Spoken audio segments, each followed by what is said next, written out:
This is one of those topics where just a little bit of training, just a little bit of coaching, just a little bit of advice can hmm go a tremendously long way and have massive impacts on that veterinarian's employment contract, their compensation, and basically their happiness.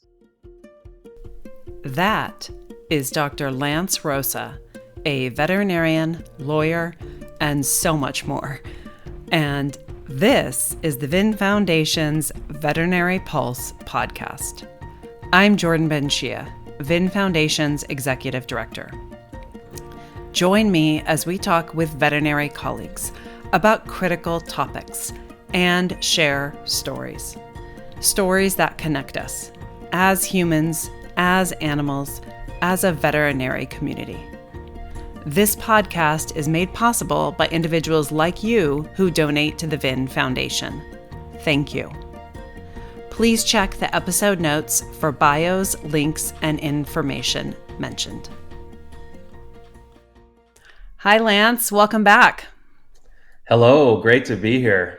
Well, I'm super stoked that you're here to talk about a topic that I have heard from a lot of people and a lot of colleagues that they really have a lot of questions about. And it's sort of this unknown topic, or unknown knowledge, which is contract negotiation. And we're at this time of year where fourth years are going to be graduating and they're probably looking at negotiating contracts for their first full-time employment as doctors. And it seemed like this is probably a really good time to sit down with you and kind of get some of your best practices. Thank you. Yeah, thanks for having me. And this is actually one of my favorite topics to talk about.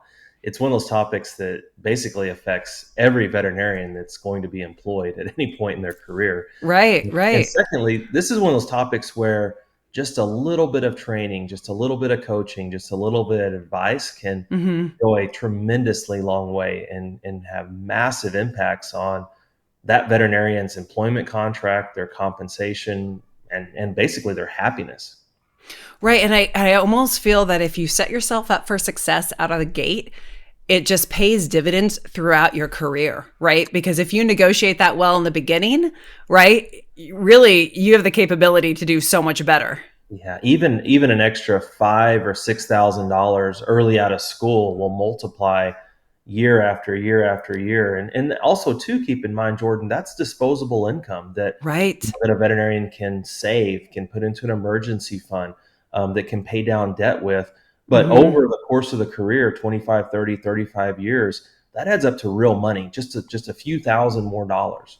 Absolutely. And I feel like if as they continue to grow in their career, if they're able to, if they start at a higher level, then they're forever going higher, higher, higher, right? Else they've got to make up that somehow, right? And that's hard. That's really hard. It's pretty rare that anybody takes a decrease in pay without, a significant decrease in responsibilities or hours. And so you're exactly right. You build on the salary that you already have, and starting at a higher salary, starting at higher benefits allows you to build over and over and over on top of it. Absolutely. So let's just get right into it. What are some of the best practices for a new veterinary school graduate negotiating their first full-time employment contract? Yeah. So actually, you said something that caught my ear earlier. So you said, that fourth years, we're entering that time of year, the spring, where fourth years, and you're right, traditionally from January, February, March, April, that's when fourth years really started receiving offers and started reviewing the contracts and ultimately signing. But in the last several years, 4, 5, 6 years, that signing period has really drastically ratcheted up. So, we're seeing third years and even second years being presented offers and contracts while they're in veterinary school. They have years to go until they graduate.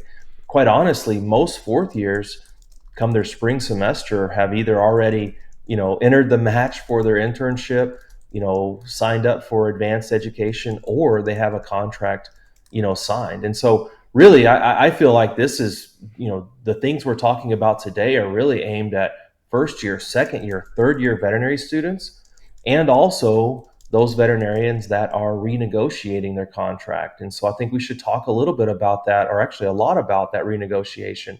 And June, though, May and June are still those traditional times where veterinarians do change jobs because those 1 year contracts are Right. up, and they're moving on to their next job. So we are hitting the timing right, but the 4th years, I really wish they would wait a little bit, and pump the brakes on signing these contracts, until they fully, get close to the finish line in veterinary school and really see what the market's going to do right until they graduate.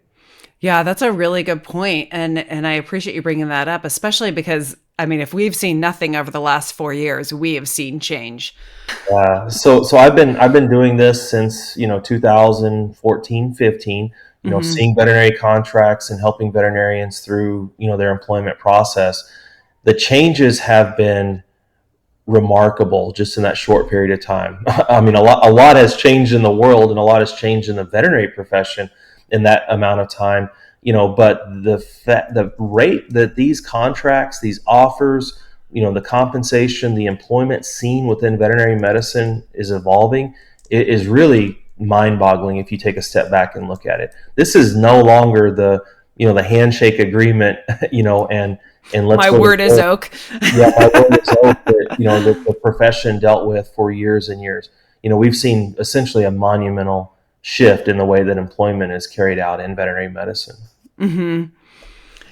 All right. Well, then I would say let's dive right in and talk about what should first year, second year, third years, and we would hope fourth years think about as they're talking about their first full time negotiation and contracts. Yeah, so this is coming from someone that has helped a lot of veterinarians into their employment contract, but also helped a lot of veterinarians get out of their employment contract. So it's kind of like the Equally as important. equally important.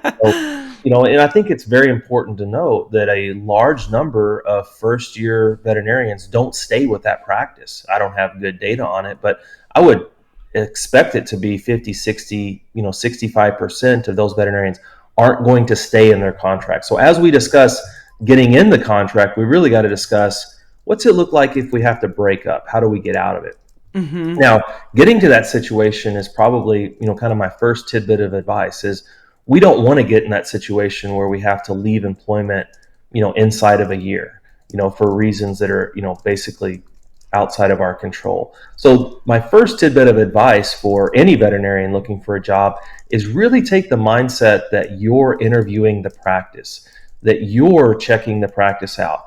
Does this practice, does the culture, does the medicine, does the communication style, do the people mesh with you? So you hopefully will be happy in 6 months, 8 months, a year, 2 years, 3 years down the road. For my purposes, that's much more important. And I really want to point out before we even start talking about compensation and benefits and all these legal terms, we want to keep in mind that employment is much more than just money and benefits. It's where we Right. spend the majority of our day. It's where the people that we see and deal with, all day long. I mean, we see the four walls of the practice more than we see our own family, our own pets, our own kids, et cetera. So really, focus on what I call the soft issues of the practice. Does the practice culture mesh with you, and really take the mindset that I'm going to check out the practice, but I'm also going to check out a lot of practices. And Jordan, that kind of leads me into my second tidbit of advice is do lots of interviews, get Hmm. lots of offers, interview at multiple different practices. Even though you may not be 100% interested in that practice, give them a chance and go through the interview process, if nothing else, just for practice, just so you get better at it. So, one thing that I've noticed over the years in owning practices and interviewing veterinarians and interviewing others, the first time that someone interviews and negotiates, I say it's kind of like surgery. It's painful for everyone involved. It is. It's tortuous. And so, interviewing is kind of like surgery. That first one, your cortisol and your anxiety is through the roof. The second one, it's a little bit better. The third one, it's a little bit better. By the time you do 4, 5, or 6 of them, it's old hat. It's natural. And that cortisol Hmm. and anxiety, there's no way it's gonna come showing through. So, get that practice with other hospitals. Get that practice with jobs that you're not exactly 100% excited about, but give them a chance, give it everything you've got. But what it's doing from a technical negotiation standpoint, it's giving you this thing called BATNA. BATNA stands for Best Alternative to Negotiated Agreement. Basically, any negotiation book that you read, there's entire chapters or sections on this concept of BATNA. And one of the best ways to negotiate more effectively is to develop options, to develop your options. And so BATNA in layperson's terms basically means, what are your options? If this negotiation doesn't work out, where else can you go? So strengthening your options, strengthening your BATNA, one of the strongest ways to negotiate effectively. That's really, I think, so true with everything in life, right? The things that we're not used to doing, we become really uncomfortable with, right? And it's so easy to be really uncomfortable the first time we do it. And then everything with practice, whether it be surgery or negotiating a contract or starting a new workout or whatever it might be, at first it can be really, really scary. And then you do it more and more and you just get more comfortable with it, right? And I think knowing your options is exactly that, is getting comfortable with what might be uncomfortable now, but can pay, as we said in the beginning, huge dividends later. Yeah, it takes a strong veterinarian and a strong, student to go out and put themselves on the line. Most people want to get through that interview and get, Right. move on to something else as soon as possible. But basically coming back and being, quote unquote, glutton for punishment will pay dividends when it comes to finding the right job, getting the right compensation, getting the right benefits package. Yeah, and I love that because it helps them get more comfortable with it. So say a new veterinarian, or potentially first year, second year, third year at this point, are given a contract and they want to try and interview at multiple different places. How do you also delicately balance those different places if you think they're going to talk to each other, or if owners know each other and they're talking about different people they're interviewing? How do you manage that? Yeah, so great question, and super common question that comes up every time that I speak to a group about negotiation. And I think something that many members of the audience will often do is they'll mix up personal relationships, romantic relationships with business relationships. And so, it feels kind of dirty to go interview somewhere else. It kind of feels like you're cheating on that first practice, maybe that practice that you were at in high school or undergraduate. But this is not a romantic relationship. This is a business relationship. So it is perfectly okay and acceptable to go see what else is out there. It's not acceptable to do that if you're in a in a romantic relationship. Yeah, we're not covering that topic here. Yeah. We're not covering that type of negotiation here. And so unwinding, separating those two is the first thing to do. It kind of get over the fact that it doesn't feel right because you're mixing up those types of relationships. The second thing is, and for good, bad, or worse, veterinary medicine is not in that place where a lot of practitioners are talking anymore. And so, Right. I have very little fear about interviewing at multiple different practices and having the practitioners talk. And if they do, that kind of creates a bit of a test for me, Jordan, because if they do and they say, well, you went and interviewed at, the practice down the road, and that's wrong. It's like, well, are you jealous of me doing that now? What's employment Right. look like in 4 months, 5 months, a year, or 2 years, if you're, if we're already displaying some jealous tendencies. And so, Right. a lot of the negotiation process, I want you to keep in mind, is really a testing the other side, getting to know what type of person they are, what their behavioral characteristics are, and is this a person that you can enter into a long-term relationship with? And that's a really important point that I want to drive home, Jordan.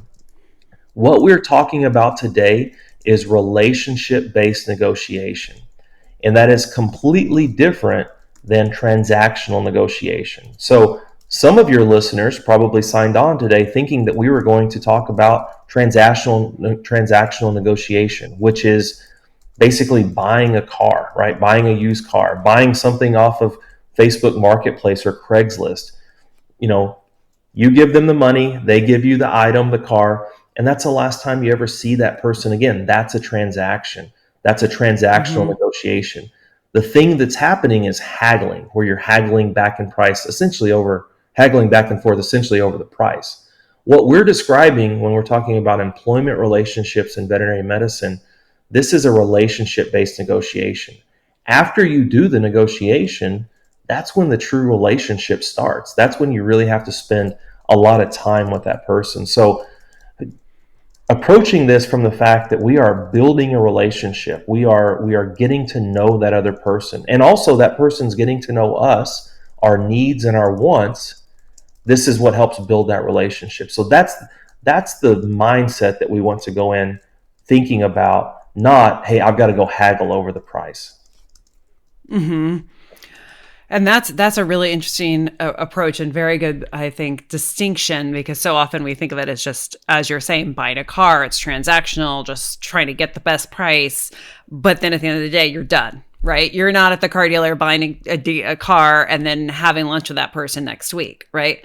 And versus this is you're beginning to enter into this. And to your point earlier, when you're talking about the culture, like really making sure that this is a good fit for you in many ways, right? Because what you're prepping for in veterinary school is the medicine, but what you're experiencing when you're out are people, a lot of people, right? And all of us people come with all our own stuff, right? And then on top of that, the interoffice politics and the almost sales approach with clients for those that are practicing in a practice. And there's so much more that goes with that. Or if they're going into another area of industry or academia, there's always going to be people there, right? That's the common trend among all of it. And so that's a really important point to make sure that you're realizing that, is this somebody you want to enter into a business relationship with?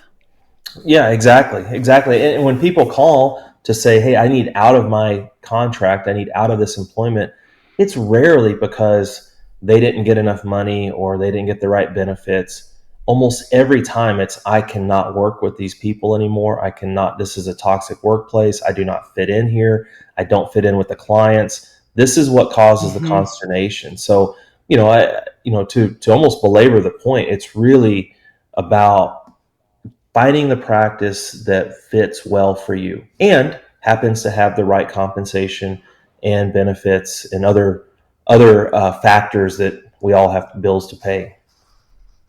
Yeah, I had a colleague recently tell me that she really enjoys practicing medicine. She does work in a practice as an associate, and she has been to multiple practices just trying to find the right fit, right? And it's probably not the right fit of the animals, right? Yeah. It's the right fit for the people in the practice. And so and so that's really important. So as we were talking about sort of those that are, not new grads, but those that have been in the workforce and they want to renegotiate, what are some tips for renegotiation? This is so as salaries have risen drastically over the last 5 or 6 years.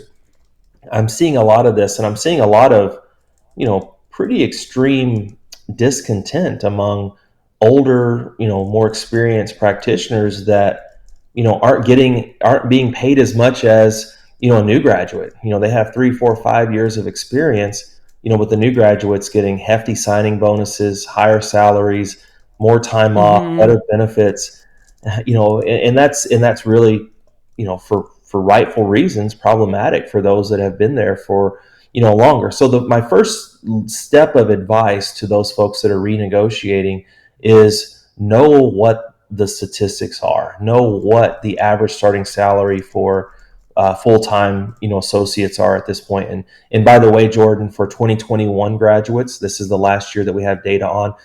For small animal exclusive veterinarians, the national average for starting salaries is $103,881, and so just a touch under $104,000. Very few Mm-hmm. people, experienced veterinarians, will guess that that starting salary is that high, but that's the national average across the board. Certain locations are certainly higher than that. In fact, I'm no genius at statistics, but 50% of the locations are higher than that. And so, so it's quite a surprise to a lot of experienced associates that learn that is the starting salary for first year veterinarians at this point. And obviously, with experience, that salary should go up from there. So Mm-hmm. know that data, and know what is happening out there. So when you do go to ask, you want to be prepared with data. So when we're making negotiation stances, the best way to do it, other than developing lots and lots of options, is to come with data. If you say stuff like, I feel like I deserve more, or it's not fair that they're getting more than I'm getting, or I want more, those are not those are not solid arguments for that employer. Coming with, hey, Mm-hmm. I went ahead and did my research. I looked up what the starting salary is. I looked at the Bureau of Labor Statistics. I know what veterinarians in this geographical area are making on average. I had a chance to look at what other practices in the area are offering. And for these reasons, I can establish that a fair salary would be X. That's a statement that will move an employer, not Mm-hmm. necessarily, I want more. The Right. second thing that will move employers, for those that are already practicing, is what is your production. And so I know a lot of us are paid on salaries, a lot of us are paid on some sort of production hybrid. But at the end of the day, it all comes down to how much money that the veterinarian is bringing in, and are they supporting themselves. And so knowing your production numbers and knowing how that's going, even if you're paid on salary, makes your contract negotiation go oh so much better. If you are not producing and not able to meet those production thresholds, then that's a problem. That means we've got to go back to the drawing board and look how we can become productive for the following year. But if you already are, and most veterinarians are meeting those production thresholds, then being armed with that data makes the contract negotiation go much easier. So I think you've just touched on something there that I know a lot of veterinary students struggle with, which is, wait, production? Like that's not, when they go into contracts, that's something that I know that a lot of students are thinking like, I could really use some benefit there. Could you give a little snippet, understanding that we could do an entire episode on just production on its own? Production-based compensation packages. And so the way that I kind of think of it, Jordan, is there's three basic ways that a veterinarian can get paid. They can get paid on straight salary, they can be paid on Mm-hmm. straight production, or they can be paid in some sort of hybrid. I call them base or production hybrid models. Base or production hybrid models are extremely common throughout all types of private practice. I would estimate probably 65% of all veterinarians are paid on some sort of base or production hybrid. And so, for those students that are out there, it is one of those things that there's a great likelihood that you are going to be paid with some production component to your salary, your wage payments, your compensation. And so, yes, we can do an entire section on this exclusively. But know for now that is something that we do have to think about. We do have to track, regardless of whether you're paid on straight salary or a production model. Okay, so those that are that are looking to renegotiate, one, know your stats, look at the labor bureau stats there, and then also know what your production is. Yes, and the easiest way that I find to do this, or to restart the negotiation process, this actually works for everyone as well, is you want the other side to come to the table in a collaborative posture. And so I see a lot of veterinarians that kind of get to their wits end, their emotional end, and basically, you know lose some emotional cool when they're going to call this meeting.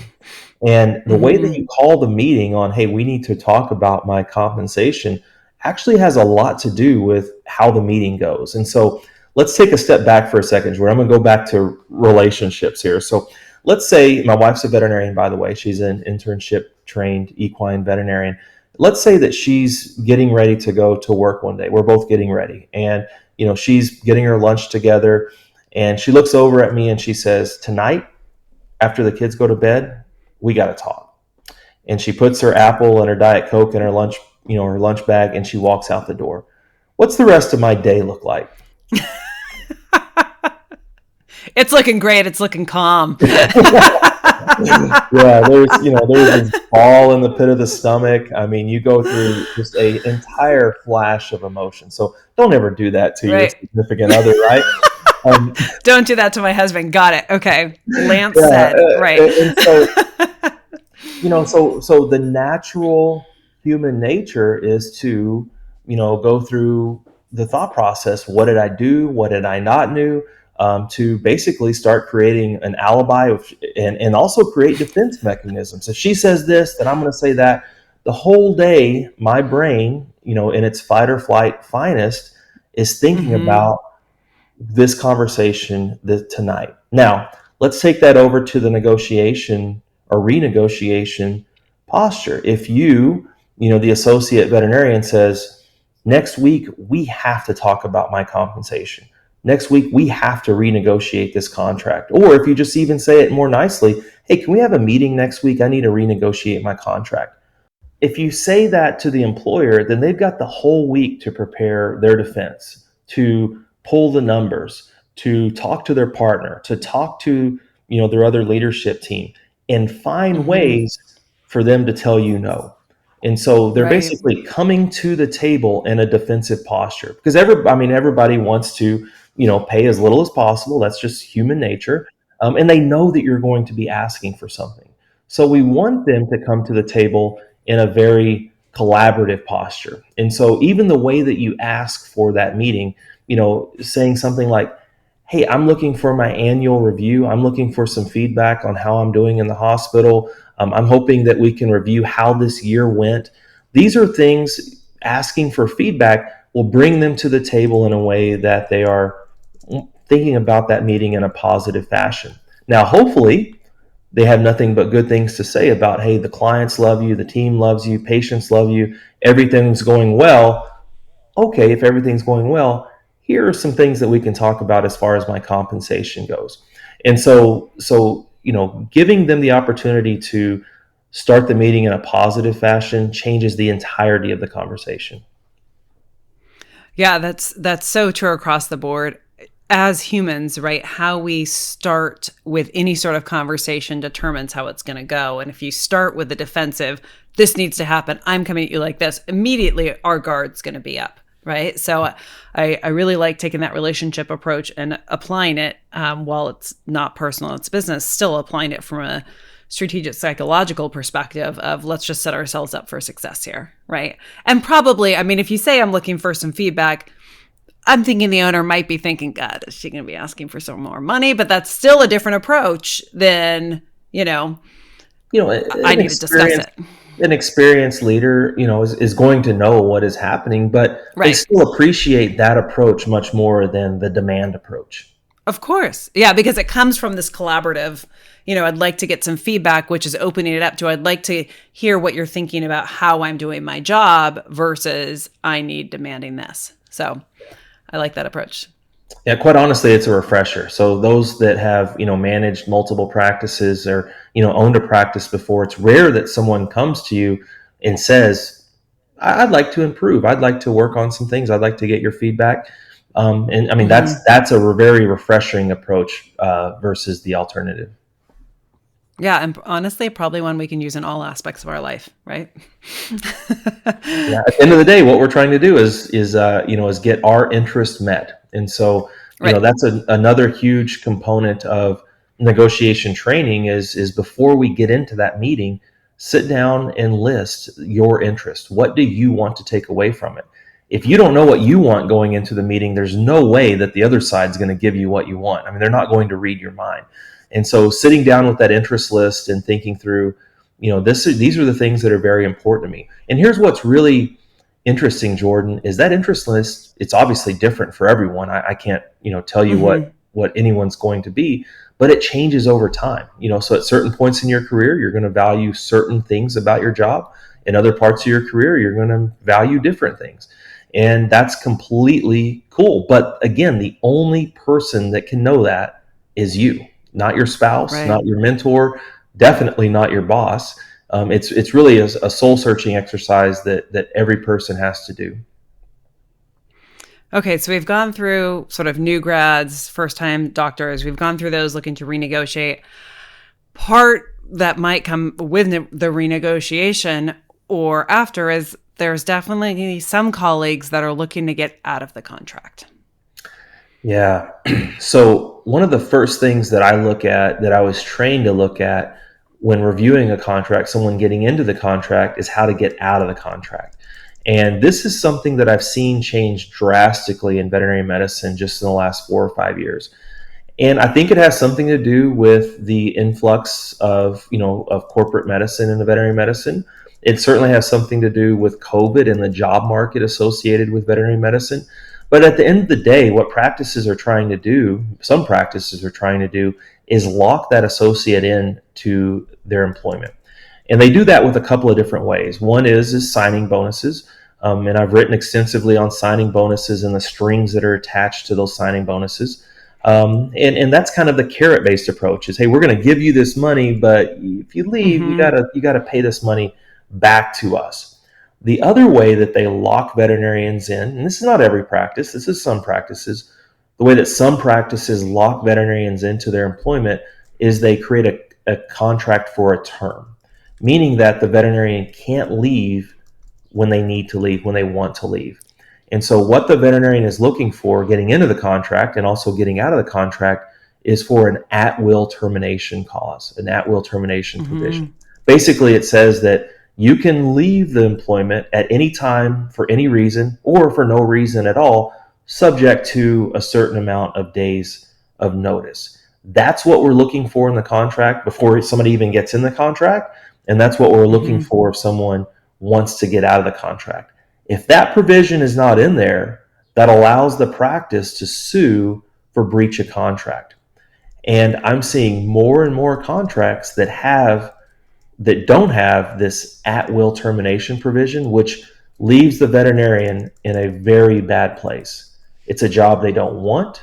It's a job that they want to leave. If they do leave, they've been threatened with a lawsuit. That lawsuit is for a lot of money, hundreds of thousands of dollars. So they are legitimately trapped in this situation. And Jordan, this is where Vin Foundation's resources really come in, through the Vets for Vets, resources. But this is where I see veterinarians that are really struggling with mental health, Yeah. and even suicidal thoughts. No, it is really, we see a lot of colleagues who are reaching out and just struggling because they want to leave their practice and they don't know how. And, it boggles my mind because why would you as an employer want somebody there that's unhappy and doesn't want to be there? Right? I mean, we all know that people that are not in a good emotional mental state don't do good work across the board, right? I mean, it's meaning it's challenging for them to do so because they're unhappy. When we're unhappy, we don't make the best decisions, right? When we're feeling emotionally and mentally stressed and overwhelmed, we are not at our best. So why as an employer would anybody want somebody there that's in that state, right? I mean, if I'm correct, California is an at-will state, right? So irrelevant to the contract, it's always at will. Is that correct? No, actually, Jordan, that's a common misconception. And so, Oh, states that yeah. are at will, and there's varying levels of at will employment, but that is a state law default. That is what comes into effect if the parties don't discuss the termination. So a lot of people, keep in mind, don't have written contracts. They just have a handshake agreement. You come to work, I'm going to pay you X. That's the extent of the conversation. They don't discuss, hey, what happens if we need to part ways? Well, the state law through the legislature or the court system has been decided that the default, the backstop, is those parties meant at will employment. Heading over to veterinary contracts, where there actually is a contract, where there actually is paper, ink on paper, and signatures on paper, the parties have talked about that. And so the contract will actually override the state law status of at will employment. But I'm glad you brought that up because it's a question that I get almost literally daily, and it's a very common misconception. Yeah, that's really interesting. Okay, so those that are trying to get out, first and foremost, do you have an at-will contract? And a lot of them are saying no. So if there is the position of I don't have an at-will contract, what are the options? Well, the options are not great. So we would much rather talk about this before Mm-hmm. someone gets into a contract. I have very Okay. few hard and fast rules as an attorney. And one of those rules is I will not let a client sign a contract that's not for at-will employment. There has to be a way out Mm-hmm. of that contract. I feel that strongly about this. If when I'm working with a veterinarian that doesn't have an at-will contract, then we've got to Mm-hmm. pull out, all sorts of stops. At the end of the day, Jordan, sometimes, the situation is so toxic, the mental status of the veterinarian is so dire. I say, get in your car and drive off. We'll clean up the legal mess on the backside. It's not going to be pretty, but it's much better Mm-hmm. than the mental status that you're in right now. Yeah, and I will link to it as well as the other things that we're discussing during this episode in the episode notes as always. But the VIN Foundation does have a free model employment contract that our general counsel did create that is helpful for employers and employees. And I'd be remiss not to at least mention that it is there for reference to help you as you're going into a employment situation as well as potentially renegotiating. So yeah, okay. We Yeah. pretty much want at will. We don't want to discuss the Yeah. not at will. Precisely. It's a bad situation. It really is. Yeah. Okay, so what resources are available for colleagues that are looking to learn more about contract negotiation? Besides this podcast, we'll put some links into the episode notes, but where would you suggest colleagues go that want more information? Yeah. So thanks for asking. Over at drip.vet, we have an entire negotiation course. It's free for students. And so you just go to drip.vet, go to the CE catalog. It's called The Art and Science of Negotiation. It's about an hour and a half video course. It's presented at a lot of veterinary schools across the country. If you enter the coupon code student, doesn't matter on the case, lowercase, uppercase. If you enter the coupon code student, then students can basically sign up and take that course for free. Wonderful. We will definitely link to that in the episode notes as well. And one thing I'll just stop and say that I love about the drip courses is that they are without playing on the words, they are dripping the information. And so it's little bits of information that you're able to comprehend and understand. And I think you guys do such a great job with that. So thank you for having that resource I available. appreciate that course. The negotiation course, the Art and Science of Negotiation, is broken into about 6-minute videos, and so it's one of those things That's where you can, great. just like all of our C, you can watch it while you're walking the dog or waiting on a bus or Hmm. whatever really quickly. Yeah, that can be very helpful. Are there resources that you wish were available that you're not seeing anywhere? So that's a really good question, and it's a kind of a pet project of mine, soapbox of mine, if you will, Jordan. But working in this field and working with hundreds, if not thousands, of veterinarians at this point, in talking about negotiation, I think that we would be doing a pretty massive injustice to not talk about the gender gap. And so the gender gap is something that does exist in veterinary medicine. It's been well documented in veterinary medicine. And quite honestly, the vast majority of my clients were women. And I would be basically doing them a disservice by not understanding as much as I can about the gender gap, about the way that women negotiate, the way that men negotiate. If we weren't talking about that today, I think we'd be doing everyone a disservice. But to that point, you asked about resources. I would love to see more pay transparency in veterinary medicine. I would love to see, Hmm. more open source information about what veterinary salaries are. As someone that works on the inside, when people send contracts or would send me contracts, I would see very different contracts, even at the same practice, in the same town, from the same group practice. And I know that's wrong. There's something inherently Hmm. wrong about that. So I'm basically calling on executives at group practices, owners, leaders within the profession, to basically to make a commitment to pay equally and to pay fairly. And I think one of the ways to do that is through a resource that says this is what pay transparency looks like. I like that. I think that's a really good point, and thank you for bringing that up. I didn't think it as we were talking about contracts that we would also talk, but I think that they're so tightly aligned that you absolutely have to talk about both of them. Any other information you want to leave our audience with today? Yeah. So one of the things that often come up is the number of people that are negotiating, and the science, the studies actually tell us that only about 15% of people are actually going to negotiate their contract, which Wow. it's really really telling. Now, employers know that as well, and if they know that 85% of the people are just going to sign the contract, that hits the table and just be glad to get a job, they're going to offer low, right? And so it's Right. phenomenal that salaries are coming up, but they're still not coming up to where they can be. When I see someone know what to ask for and ask for it correctly, I'll see swings of 15, 20, $30,000 regularly, Jordan. I mean, very, very common if you just Wow. ask for it. So That's real money, Lance. it's a lot of money. It's a lot of money. And it's just a function of being able to to to develop the confidence just to make the ask. That's really the step that we have to get from point A to point B.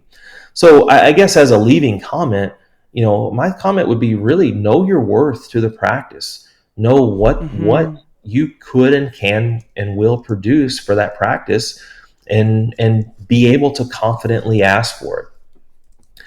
That piece in itself is a lot easier said than done. To go ahead and ask, for more compensation. And through the course, and hopefully through other conversations like this, we can talk to people about how to ask for it, what to ask for, what sentences to say, and things like that. But at the end of the day, it's really about knowing your worth and being confident enough to begin that ask.